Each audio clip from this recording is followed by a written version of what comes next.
Hi, this is Garvey Campbell, and you are watching Carnival 24. Coming up, Caribbean soca artists performing an online fundraiser for cancer.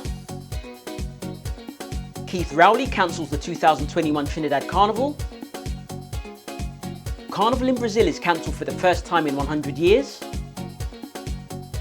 St. Kitts considers joining the regional travel bubble in order to facilitate regional travel.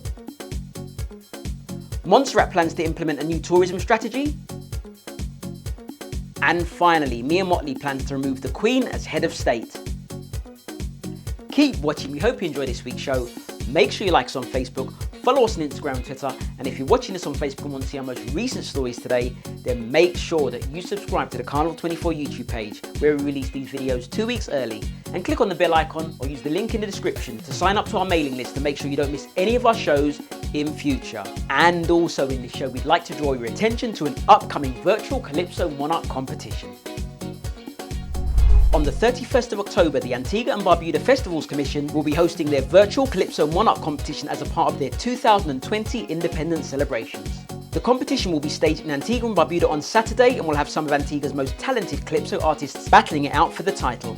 It's the first show of its kind to be held in Antigua, and the event is styled as a 2-round competition with a preliminary elimination and the final event. The deadline for registration to compete is on Friday, October the 16th, so at the time of this video, people are still registering to compete for the virtual Calypso Monarch crown. Aside from the virtual Calypso Monarch, the Antiguan Independence celebrations have a series of other interesting events to celebrate the date that Antigua achieved full independence on the 1st of November in 1981. The events are running from the 25th of October up until the 2nd of November, and for more information on all of the events, we recommend visiting the Antigua Carnival Facebook page or their Carnival website at www.antiguacarnival.com. And now, on with the show.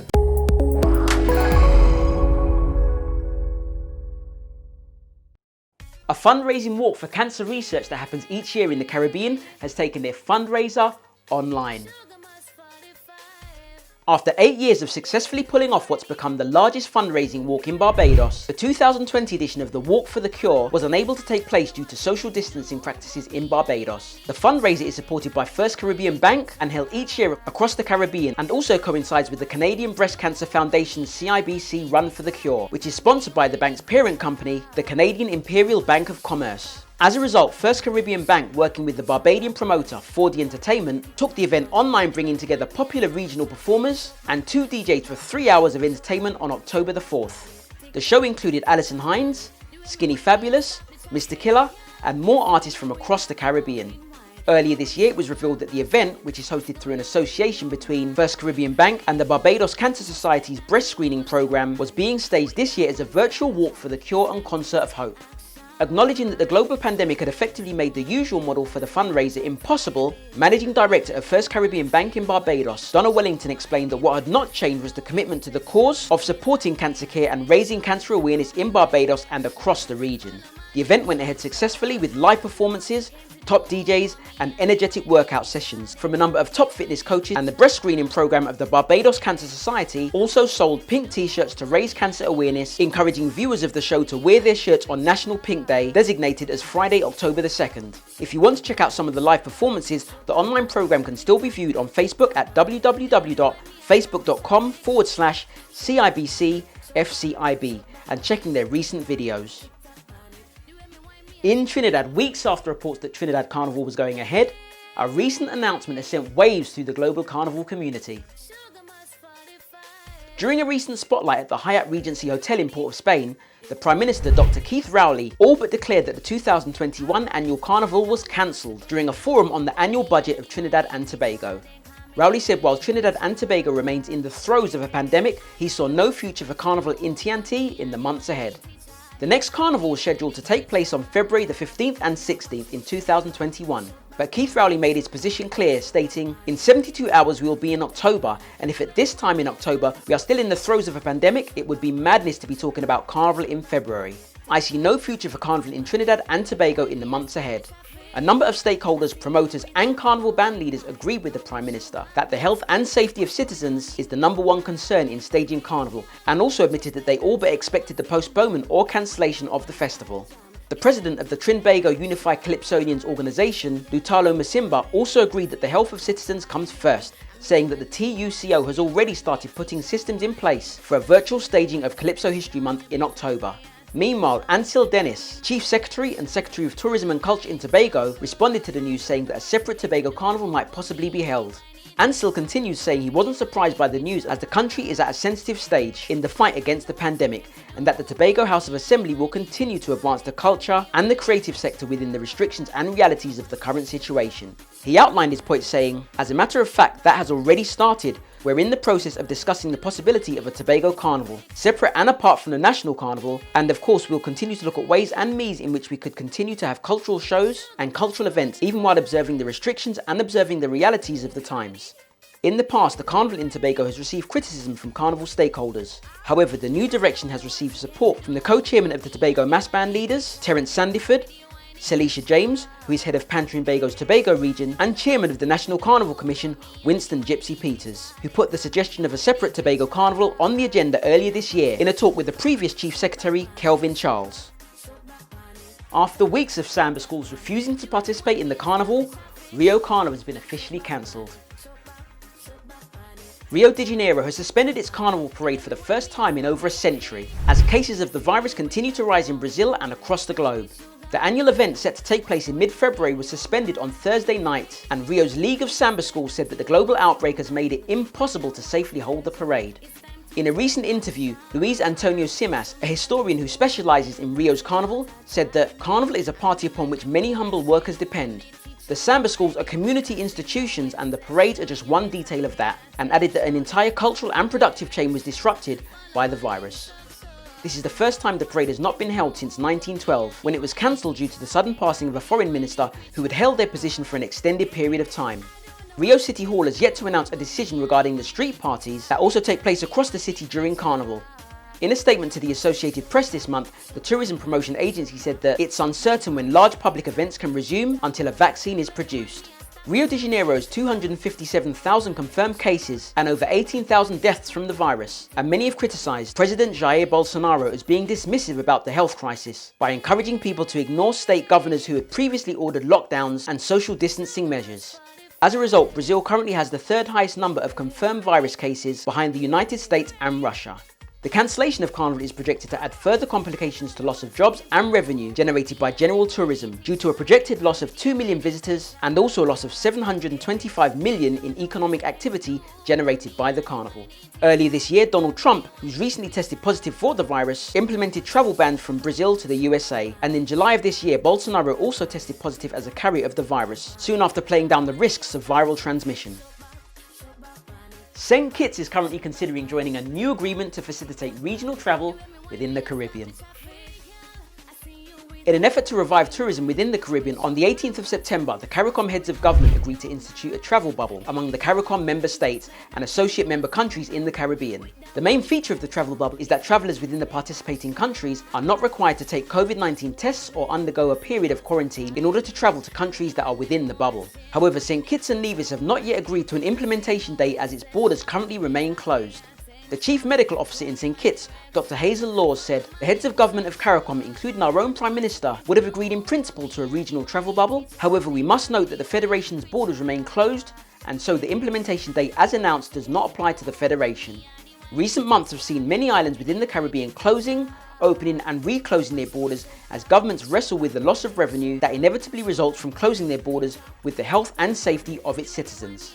In order to qualify to be within the bubble, only territories where there are less than 20 new cases per 1,000 people within the last 14-day period are able to qualify for the CARICOM bubble. The territories must have adequate quarantine and isolation sites, and these facilities must be separate from the facilities that are designated for visitors and tourists. Dr. Hazel Laws further indicated that the islands within the bubble must have adequate resources to treat severe and critical cases, and these islands must each have similar pre-arrival screening requirements and health screening procedures on arrival at the airports. There must be a centralised posting, communication platform or national website where anyone can find the requirements for the countries within the CARICOM bubble. Travellers participating in the bubble are not required to take a pre-arrival test nor undergo a period of quarantine in order to travel to countries that are within the bubble. However, travellers will be subjected to screening on arrival, and Dr. Laws added that travellers should be a resident of a bubble country or should not have travelled to a country outside of the bubble for at least 14 to 21 days prior to the date of travel. So far, Antigua and Barbuda, Barbados, Dominica, Grenada, Montserrat, St. Kitts and Nevis, St. Lucia and St. Vincent and the Grenadines initially agreed to the bubble, and as of the 22nd of September, St. Vincent and the Grenadines, Dominica, Antigua and Barbuda and Barbados have all put their arrangements in place and have commenced operating the travel bubble. The other member states and associate members will be allowed to participate when they meet the criteria. While the virus is creating worldwide challenges across the planet, Montserrat is planning to implement a new tourism strategy. Montserrat's tourism division is implementing development plans focused on rural tourism initiatives and highlighted the debut of a volcano interpretive centre that will provide an interactive experience documenting the volcanic eruptions that took place on the island in 1995 and 1997. The volcanoes devastated the south of the island and buried Plymouth, which was the capital of Montserrat, and resulted in more than half of the population leaving the island. As a result, tourism in Montserrat suffered badly, and since then the island has relied heavily upon aid from Britain, with a new airport inaugurated in 2005. In a recent statement, Warren Solomon, the country's Director of Tourism, said the project will provide employment opportunities at the planning and construction stage, while offering a range of service providers improved amenities and facilities to share with visitors to Montserrat. The interpretive centre is scheduled for completion during the first quarter of the 2021-2022 financial year. Other tourism division projects include the enhancement of the island's hiking trails and beach facilities, and the launch of training programs to ensure the human resource component of the tourism product is kept up to date with the latest trends and has the capacity to deliver quality service in the new environment. Montserrat will also introduce a new destination website offering updated information on popular sites and attractions, with data on tourism service providers in the communities across the island. The website will also feature a section on national hero and soca artist Alphonsus Arrow Cassell, producer of the hit song Hot Hot Hot. Like many Caribbean nations, Montserrat was poised for strong visitor growth in 2020 prior to the pandemic, but Solomon has said that the pandemic has wiped out a potential contribution of $9.9 million to the Caribbean nation's economy in 2020. And in closing, Solomon said, although the Soufriere Hills volcano remains the only active volcano in the Caribbean to this day, this has not deterred us from pursuing a path of sustainable development for our island's economy. One Caribbean island is making the bold decision to remove the Queen as head of state. Next year, Barbados intends to remove Queen Elizabeth II as its head of state, joining Guyana, Dominica and Trinidad and Tobago in separating from the Queen to become a republic by next year, making it the first country to drop the monarchy in nearly 3 decades. The Caribbean nation's Governor General, Sandra Mason, said in a speech on Tuesday that the time has come to fully leave our colonial past behind, and continued saying that the country will become a republic as early as November of next year, when it celebrates its 55th anniversary of independence from the British Empire. Currently, the Queen is head of state of the United Kingdom and 15 other countries that were formerly under British rule, including Australia, Canada, New Zealand, Jamaica, and several other island nations in the Caribbean and the Indian Ocean. However, several countries dropped the Queen as head of state in the years after they gained independence, with Mauritius the last to do so in 1992. And Barbados' move to fast-track a process that had previously been proposed as a topic for a public vote could signal a new wave of nations considering a push towards full self-governance. As a result of the announcement from Barbados, pro-Republican campaigners in Jamaica have renewed their long-standing demand to select their own head of state, and the polls showed a majority of the public were in favour, with 55% in favour of removing the Queen, with just 15% saying that they favoured retaining the Queen as head of state. As a result, many experts are speculating that Jamaica is the most likely to be next in announcing its intention to drop the Queen and become a freestanding republic. Here at Carnival Network, we believe that it's a positive step in the right direction for Barbados.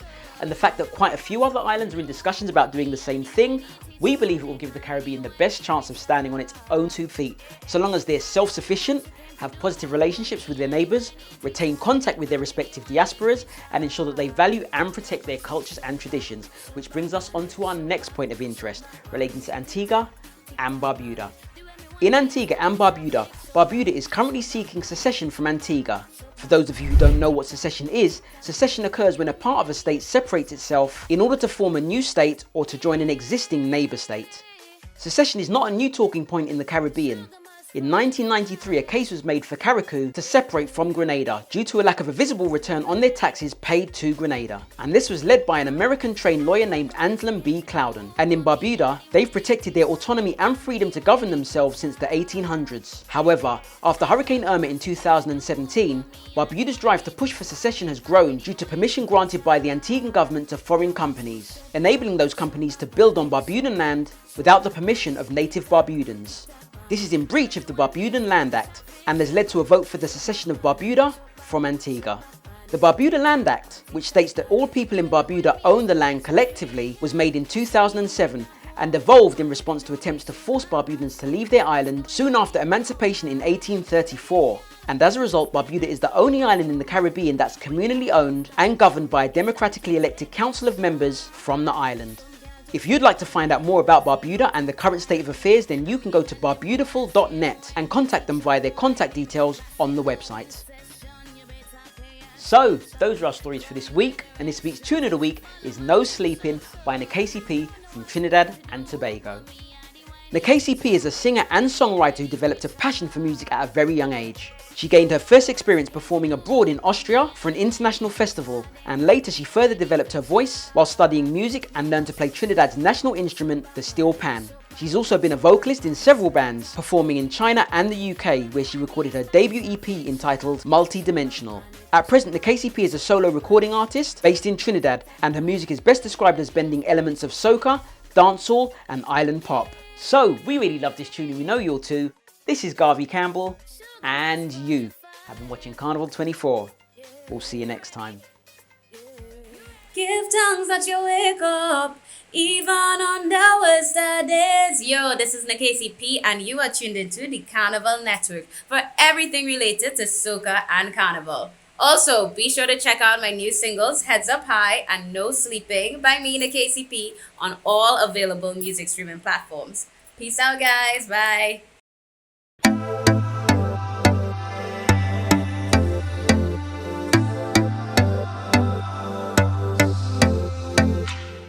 You make me wanna lie down in the summer sun now, baby. I love the way you touch down. How you do it makes me crazy. And the way you hold me, I cannot contain. All this passion, baby, it's driving me insane. Crew in the cam and we pile la la up. Step in the dance, getting wild la la up. Looking so sweet cause we style la la up, yeah. Crew in the cam and we pile la la up. Step in the dance, getting wild la la up. Looking so sweet cause we style la la up, yeah. Just free up yourself, let go. And we go party to party done.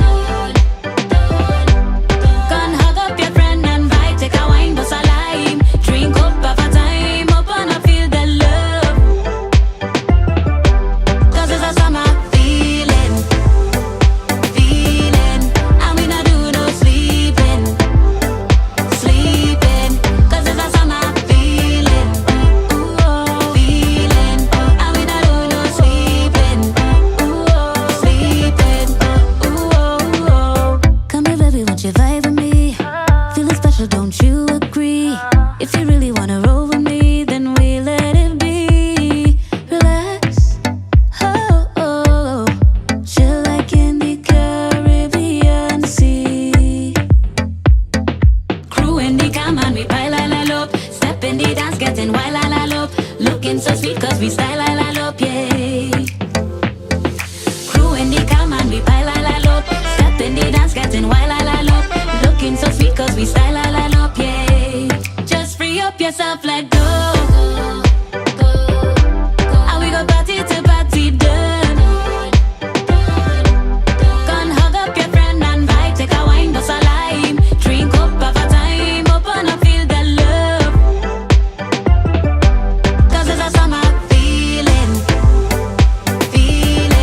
And we not do no sleeping. Cause it's a summer feeling. And we not do no sleeping.